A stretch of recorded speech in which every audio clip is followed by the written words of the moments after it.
keep saying that, don't despise me, you are racist. You need to listen and understand my foreign tongue. Very clearly, it's your responsibility. Then, no, that's not the right attitude.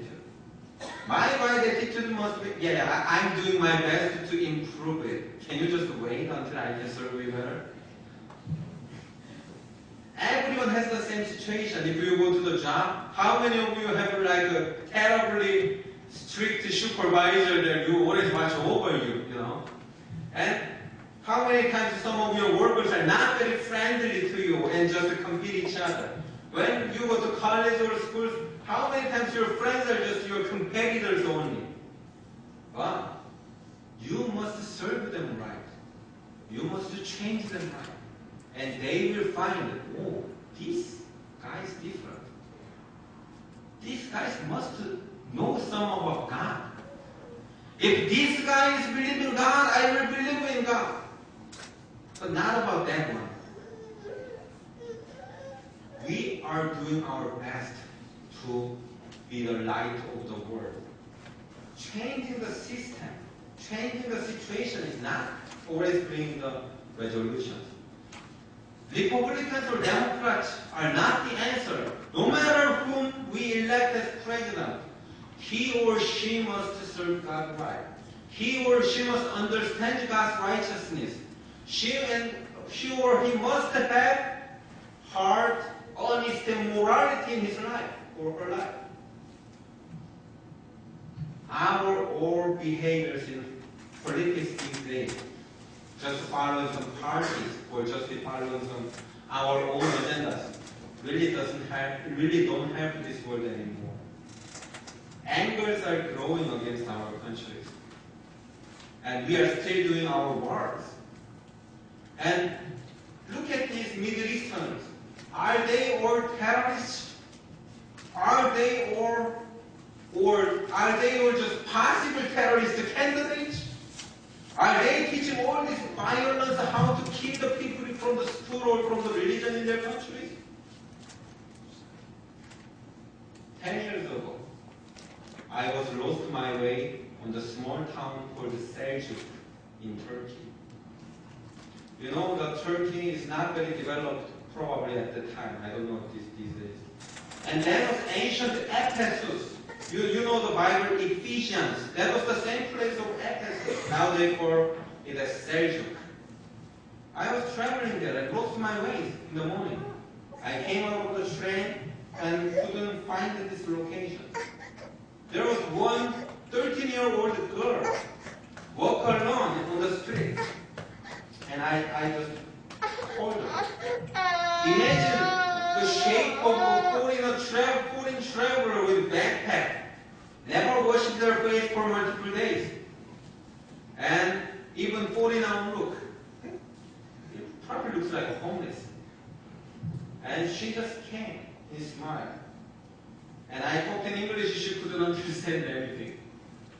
And she said she could speak in German. So we tried to speak in German and we couldn't understand each other's German, each other's version of foreign Germans. So finally we started this body language, you know. I needed to go to this address. And she saw that address. And finally grabbed my hand and walked with me for 20 minutes until we found that house. 13-year-old girl in America, if I called her, she will call cop. Or probably Bishop Dad would say, one me saying, no, don't touch her. You need to keep the safety sanctuary for her. Now, when I was in Istanbul, Turkey, I had no money. Looks like homeless. And one carpet seller just invited me to his own store. He didn't do. He ordered the tea for me. And I kept explaining, I don't have money to buy your carpet. And he said, it's okay, let's just talk. And he was talking about his whole life for 60 minutes. Can you imagine one person who just crying and talking about his life in front of a foreigner?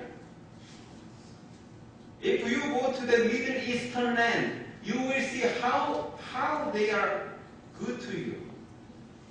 It was much more hospitality than I received in this country. Because we are so self-defensive, saying, no, no, no. Yeah, I respect you, but never think about coming to my house. This is the word that I saw.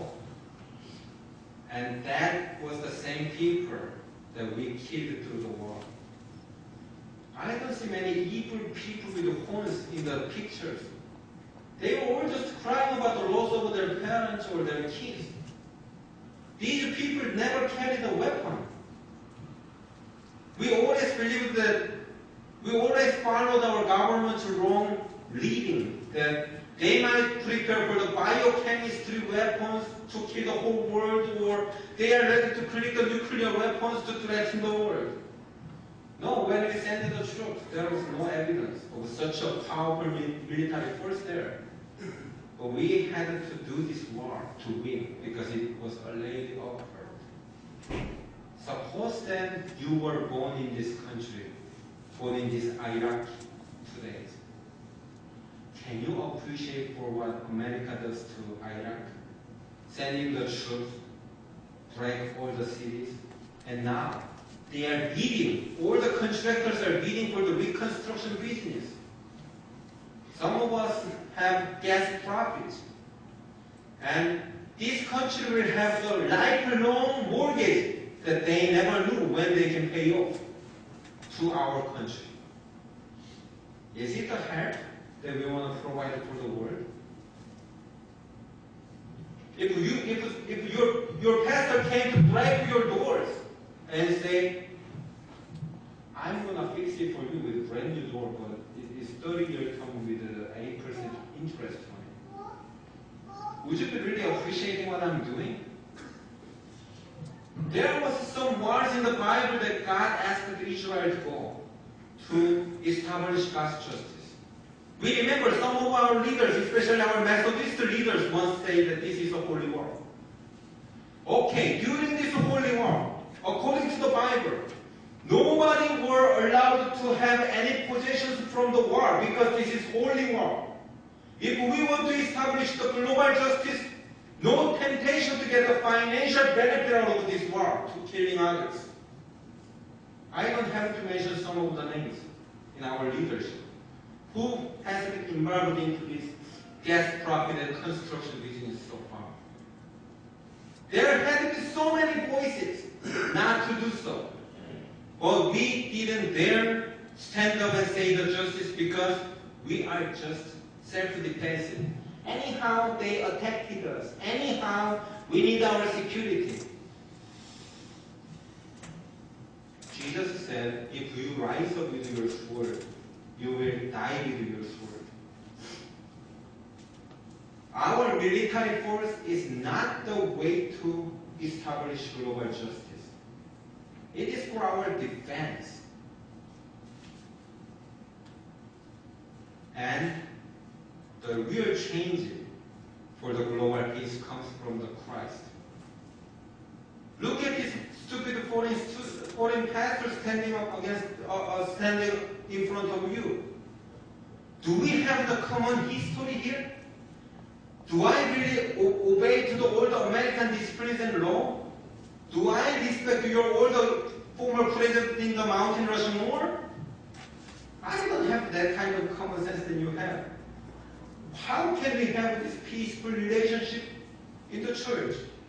Because of God's Son who died for us. Jesus